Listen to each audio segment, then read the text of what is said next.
There must be a reason why HS Strut is America's favorite brand of turkey hunting calls and accessories, and this must be it.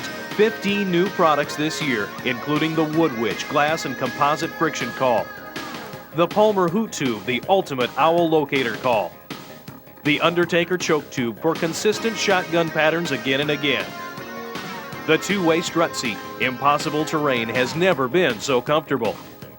And 5 new instructional videos from the HS Strut University, including So You Want to Be a Turkey Hunter, the definitive source for new and beginning turkey hunters, and 4 additional comprehensive video courses complete with call that go in-depth on friction calls, mouth calls, locator calls, and box calls. Look inside your favorite hunting magazine for this flyer coming soon from HS Strut, America's favorite brand of turkey hunting calls and accessories.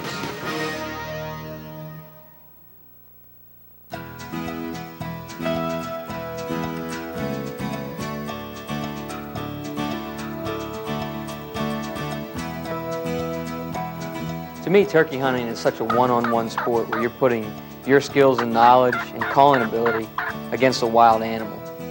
It's me outsmarting that old gobbler. It's me communicating with him. It's me getting him into gun range. It's me getting him in with an archery range. It's time with friends and family in the springtime when the birds are gobbling, the excitement of the hunt and calling, communicating with the wild birds. He's still out there in the distance and you trying to, persuade him to come on in is just excitement level. It's very exciting to go challenge a bird one-on-one and talk to him and make him come to see what you're talking about. Each time you go out, it's a new learning experience, and there's always that hype and that excitement that only the wild turkey can bring. It's just a one-on-one contact. It's fooling. All of those things add up to just a great time in the outdoors and great memories. The popularity of mouth calls or diaphragm calls is generally because you can use the call without moving your hands, and you have your hands free to be on your weapon, whether it's a gun or a bow. It's kind of like candy. It's in your mouth and not in your hands, which cuts down a lot of the movement, and that's what the wild turkey picks up on. With the new designs and the new cuts in the calls, you can achieve so many more different types of sounds, and the realism is there that wasn't there just 10 years ago. First things you need to do as beginning callers, learn to just carry it in your mouth. Learn to talk with it in your mouth. Don't try to make turkey sounds right away. That's what happens to hunters. They get discouraged right away when they buy a call and they can't make turkey sounds. What you want to do is you want to use the longest reed of the diaphragm call is the top reed towards the roof of your mouth. And most of the diaphragm calls are either going to have a bump or a tab on the bottom that goes towards your tongue. The open end of the horseshoe frame faces out, and you want to place the call in the roof of your mouth. Carry that call around in your mouth for a while until you quit slobbering, because your mouth is going to have a tendency to, the saliva is going to come out when you insert this in your mouth. Hold it up in the roof of your mouth with the center of your tongue, like this is your tongue, the middle of your tongue into the reed. Push it up in place with the open end out and hold it in place and just kind of carry that around for a while until you quit slobbering. It's probably going to feel like a wad of peanut butter to start with, and you're not going to like it if it's hung up in the roof of your mouth, but put the call in, let it go up the roof of your mouth, and then let it bring it forward, and it ends up setting in a little bit of an angle. It don't set flat, where most guys pick a mouth call, they think it's got to set flat, but it will not set flat. It sets in a little bit of an angle, and then take, for instance, this is your tongue right here, and you roll your tongue up and you hit that latex, and you force an air over the top of your tongue to hit that latex. And the way I like to put it, it's like you got a wad of bubble gum and you've been chewing that bubble gum for some time now, and you got it real soft, and you start touching that gum with your tongue and you start blowing air and a bubble comes out. You want to push your tongue up against that latex and kind of arch your tongue. Some people use the very tip of their tongue. Some people use the middle of their tongue. I prefer to use the middle of my tongue, but I push it up against the roof of my mouth, bring air from my own diaphragm up over my tongue and vibrate that latex.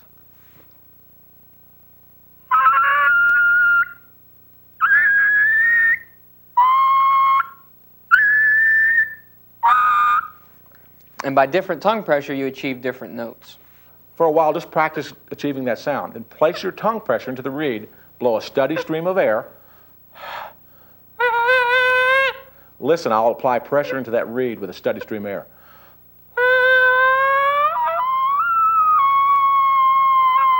Learning to control that air will help you learn to use the call. I put pressure into the reed as I steadily blew air, and I achieved a higher note.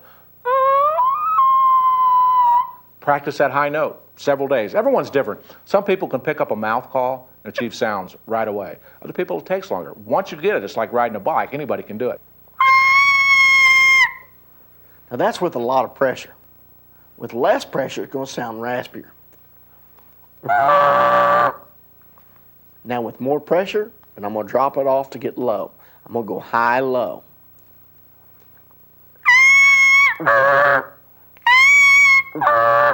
Now I'm going to make it all in one motion.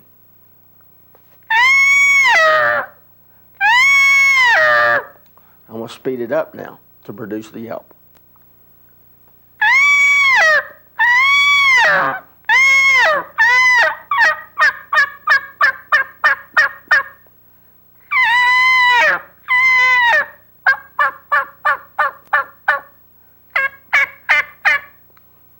And that's how you produce the yelp. You can say words into the diaphragm like chuck or chick, and what this does, it drops your tongue off the latex also.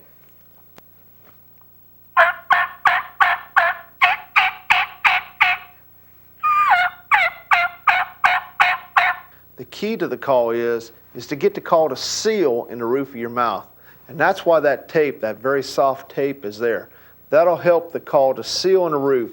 And then by placing your tongue on the bottom latex, you've actually got a lock of air.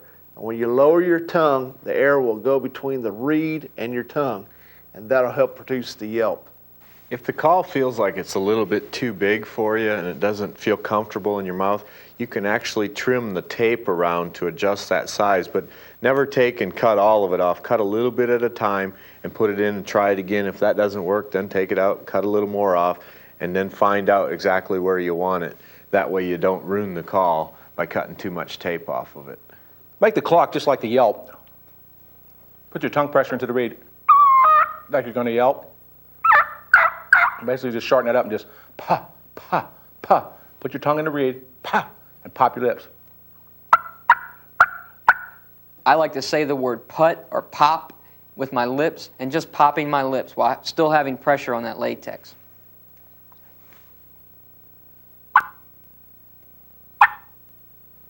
Sometimes I'll let the air fill up in my cheeks just a little bit.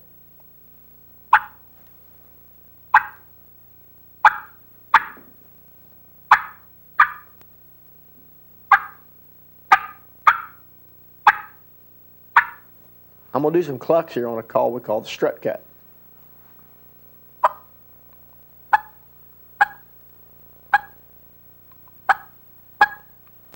And the cluck simulates, where are you? I'm here, come here. The purr, especially the contented purr, is a great last 50-yard call. And if you can learn to do it with a diaphragm or mouth call, it allows you to keep your hands on your weapon. And what I like to do is I roll my tongue, just like when you were kids playing machine gun, you went rrrr. That's the best way to do it. And I do that just forcing a little bit of air over my tongue and vibrating my tongue off the reed. Something like this.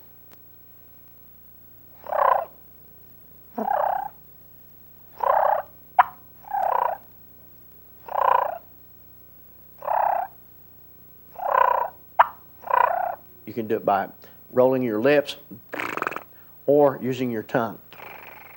What I'm doing is I'm running the call way back in the back of my throat, and I'm vibrating my tongue against the latex.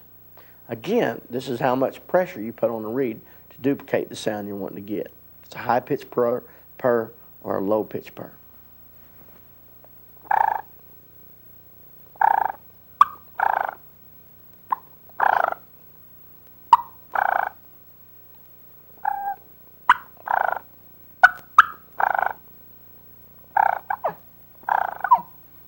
And I heard a little pitty pit too in there. That's kind of a realistic sound that turkeys will make. That contentment style purr can really drive gobblers nuts those last 50 yards. Wild turkeys have a very extensive vocabulary that they use to communicate on a daily basis. And it could mean tons of different things, from the sexual aspects of a turkey's life to the flock aspects of a turkey's life to alarm sounds and many different things. Before they ever even hatch out of the egg, you know, the old hen will sit on that nest and she'll start imprinting to those young birds in the eggshell. She'll and she was talking to those young chicks, and those chicks will, they'll start peeping and come. When they come out of that eggshell, that hen calls to them. Communication is vital to their life and their survival. At some parts of the country, turkeys are very vocal. Like again in the Midwest in the springtime of the year, and the concentration of turkeys in specific woodlots or wooded areas is generally higher than where I live in the Northeast, where you won't hear as many gobblers on a specific tract of ground.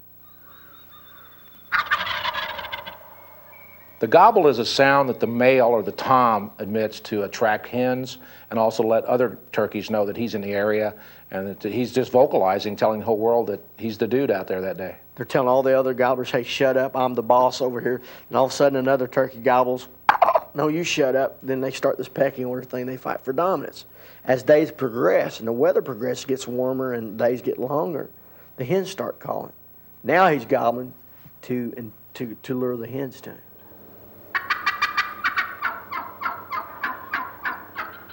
The reason the hen yelps is communication. It's a contact call. I mean, there's different types of yelps, and when they yelp with different types of excitement. You know, a subtle yelp is if it's a contact call. She just first walked in there to that gobbler. She's saying, "Hey, I'm here. I'm coming to you."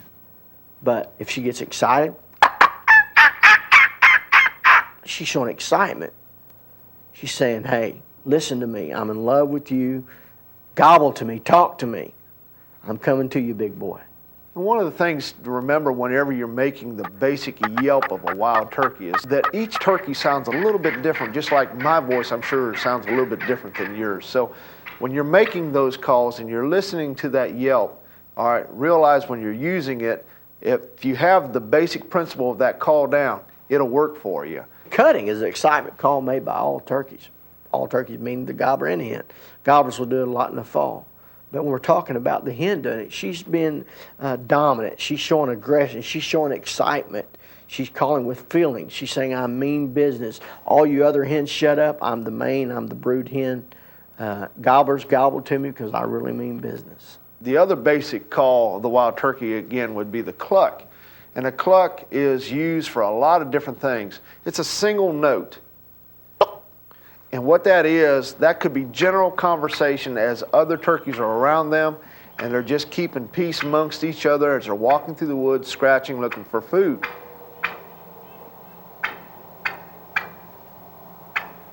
A simple cluck is peaceful and relaxing, and it just means contentment.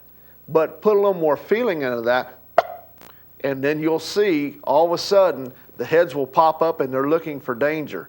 A purr is both a feeding call and also a sound of contentment. In the fall of the year, it's a great call to use in hunting because when wild turkeys visually see each other, they purr. But the purr is just a soft, vibrating sound that all turkeys make, and especially again, in feeding or in short-range communications. The beginning hunter, the basic things that he or she would need to know is how to duplicate the yelp, the cluck, and probably the purr. The three most important to me. If I had to go to the turkey woods tomorrow and have 3 calls to use or 3 vocalizations, they would be the yelp, and I'd know how to do it a couple different ways, either very soft and very loud. Learn how to control the volume. That's more important than anything. The cluck, which is that general communication call, just letting that turkey know where I'm at as he's approaching, and the purr, which is that contentment feeding style call. If you can cut and yelp, basically that's all you need to kill turkeys. First of all, let me explain to you what the call is made of. Tape, in this particular call, which is a premium flex, is made of plastic, the frame is, and latex. With the plastic frame, you don't want to adjust it. You don't want to bend it. If you try to bend it, it's going to break. With an aluminum frame, you can put it in and bend it, but if you bend it, what it's going to do is going to create a little different tension, or it's actually going to loosen that latex. Through my years of experience using the calls, I like the aluminum because I can bend it slightly to fit my palate. And number 2, I like the sound I achieve out of aluminum. Because an aluminum frame call, that latex is only being held in 3 points. The front of the frame on both sides and at the tab. That allows that reeds to vibrate in that aluminum. I just like the sounds, the tonal qualities I achieve out of aluminum calls. In my opinion, the premium flex line is the greatest. The reason behind that is the consistency. You can buy one call here, go 10 states away from here and have the same call and has the same sound. There are many latex variations in diaphragm turkey calls, starting with a single which is generally easier for a beginner. As a beginning caller, also remember, less reeds, less air. As you advance in calling, you're going to more reeds. More reeds, more air. Also, more reeds means more volume from that call. The secret to the multiple reed calls on your tongue pressure is very light pressure, chuck, chuck, as you said, chuck, across the reeds. And as you're bringing that tongue off, like on chuck, chuck, drop that tongue, it allows those two reeds to vibrate and work for you. Too many times, I think, hunters take a diaphragm call and put too much pressure in it, trying to turn over those multiple reeds when they should just let them vibrate. Take a third reed, you can achieve better sounds, purrs, whistles, clucks, because you have more reeds vibrating. The cut in the latex on a diaphragm turkey call will determine how raspy that turkey call will be.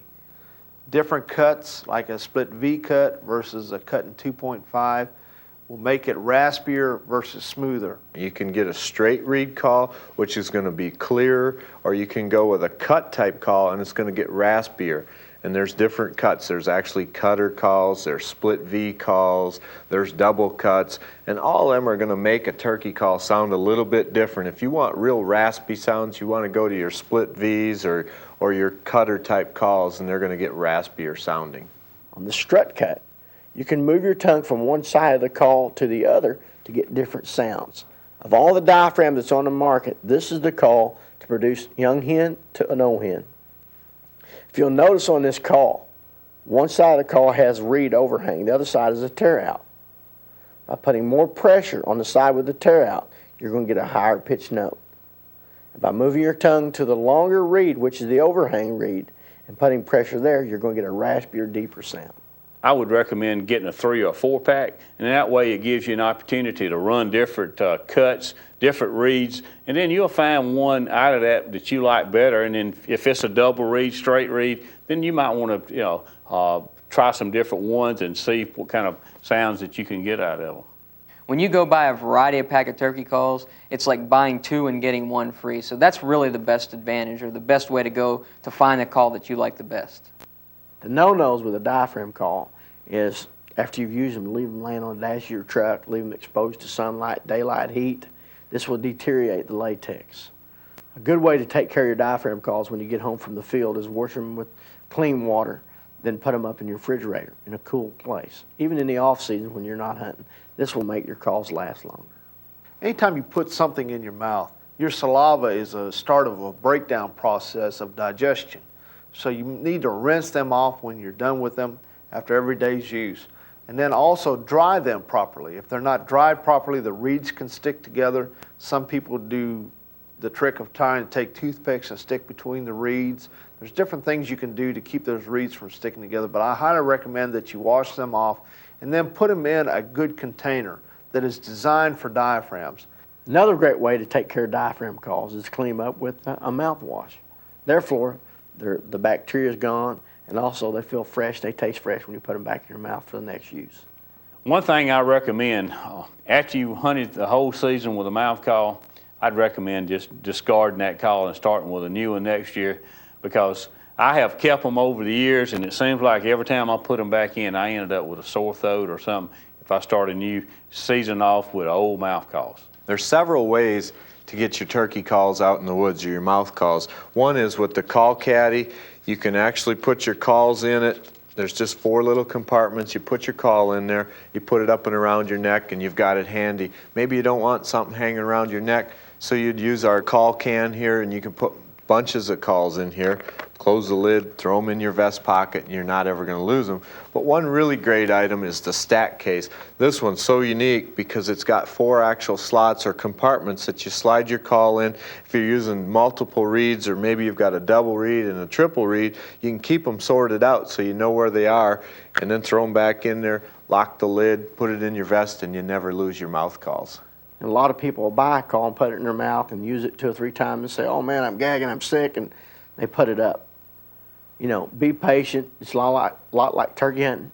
The more patient you are, the better your results are going to be. But anybody can learn to use a diaphragm if their gag reflex isn't too bad. I think it's a must for every turkey hunter to learn to be able to use a mouth call a little bit.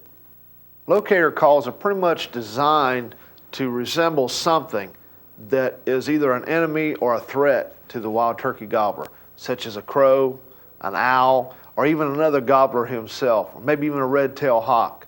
The reason you should have a good locator call or an owl call is because it's one of the greatest calls out there to make that turkey give up his presence. This is a barred owl call called the Palmer Hoot Tube from Hunter Specialties. It's a great sound. It's a natural sound of the barred owl that you use to locate turkey gobblers in the spring of the year. The single note that a barred owl makes, and you hear it a lot in the woods, and it's very natural, is just very short breath of air, and you can end it with a roll by rolling your tongue. Sounds something like this.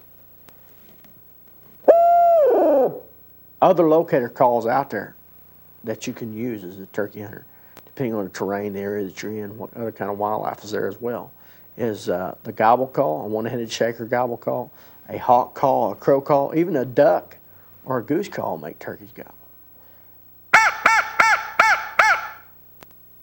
Now listen, and again, I'm just blowing on the crow call pretty loud, just trying to shock that response out of that gobbler. Very rarely do you hear an old dominant gobbler not respond to another challenging gobble by another gobbler that's subdominant to him. By using this call, he thinks there's another gobbler sounding off in his area, and he'll usually gobble back at it. Another great locator call, maybe that you haven't tried and somebody else hasn't tried in your area, later on in the morning is the sound of a red-tailed hawk. It's very high and shrill, and our little hawk call is very easy to use. And when a red-tailed hawk scrawls or screams, you can just hear it, meow, and that's exactly what you want to do into this call, and it's just blowing a little bit of air, something that's high-pitched, and it kind of penetrates my ears right now, and we can't hear the same pitches as animals can, and I guarantee you this call will make a turkey gobble. That might work when nothing else works. You know, you might come in there and hit a bird. If you know a bird's in the air, you might hit him with that hawk call, and you might just trigger him off to, make him gobble. The box call is probably one of the oldest type turkey calls on the market today. It has very deep roots in turkey hunting history. And I really think that they're real popular because they sound like turkeys. And anyone can use them. They're real easy to use. They have a great sound. They sound real in the woods. A lot of people harvest a lot of bird with the box call. And the reason behind this, if you'll walk out at 100 yards and listen to that box, a lot of people think it's more realistic than the other call that's been made.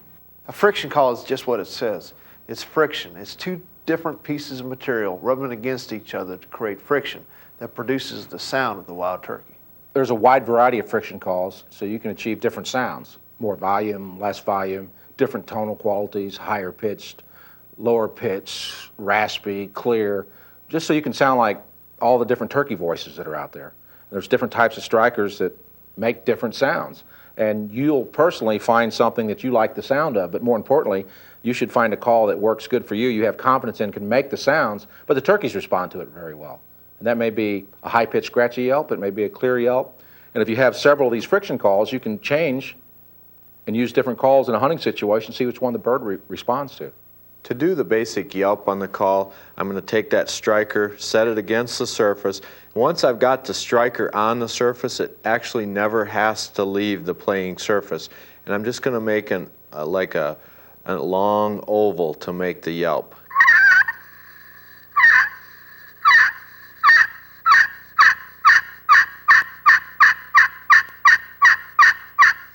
One thing to remember with this style of call also is that they are completely waterproof. And if you use a carbon striker or an acrylic striker, it'll work in any weather condition. Where wood will not work in the rain, but as long as you have a carbon or acrylic, you're in great shape.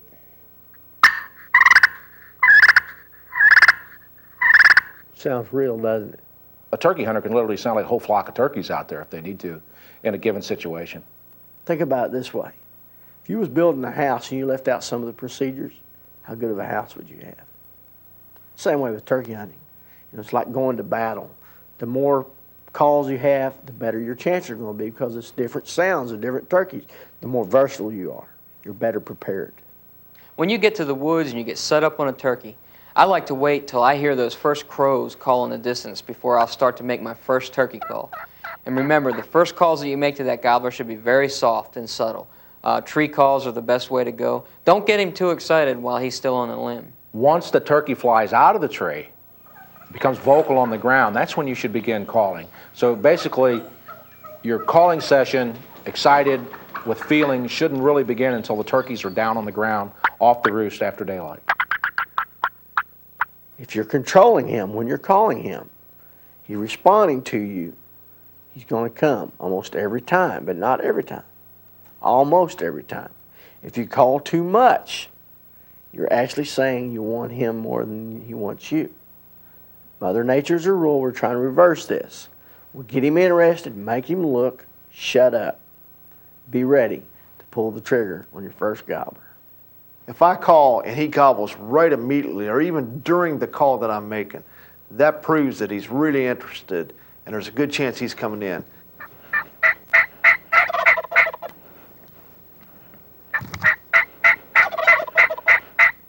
I've had an opportunity to hunt with some of the best turkey hunters in the United States, and they all have one thing in common, is persistence. They never give up, no matter what the situation is.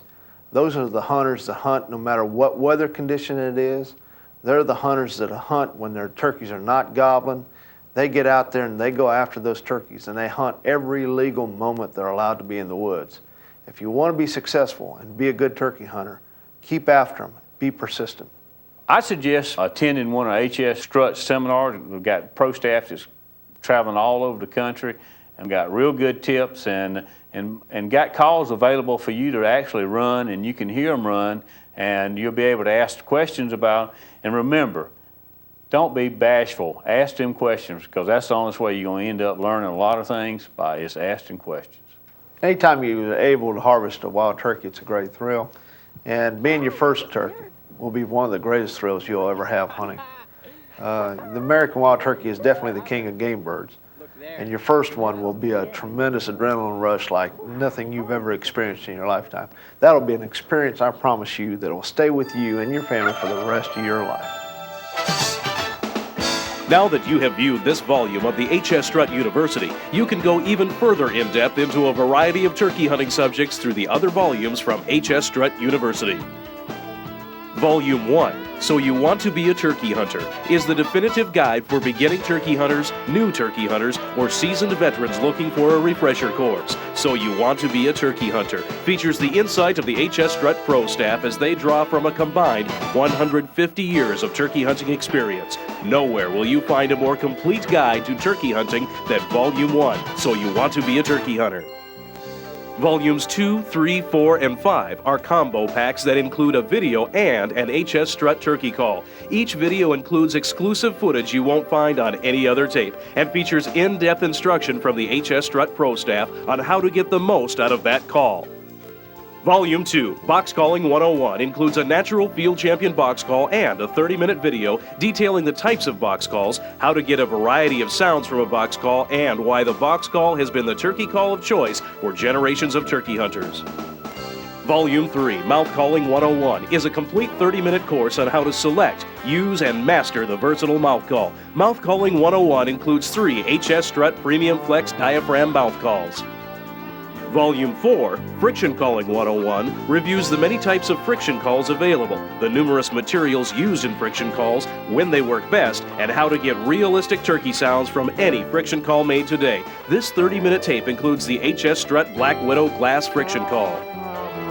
Volume 5, Locator Calling 101, gives you an in-depth look at the correct calls to use to locate turkeys from sunrise to sunset. Locator Calling 101 includes 30 minutes of instruction on all locator calls and comes with HS Strut's new Palmer Hoot Tube. No matter what your level of experience, the HS Strut University gives you the advantage of 150 years of turkey hunting insight. The HS Strut University, higher education for turkey hunters. And for real turkey hunting excitement, look for the Cuttin' and Struttin' series of hunting videos from HS Strut. HS Strut hunting videos pride themselves on non-stop hunting action from all parts of the country, loaded with tips and tactics that apply to turkey hunters everywhere. The Cuttin' and Struttin' series of videos from HS Strut. It's as real as it gets.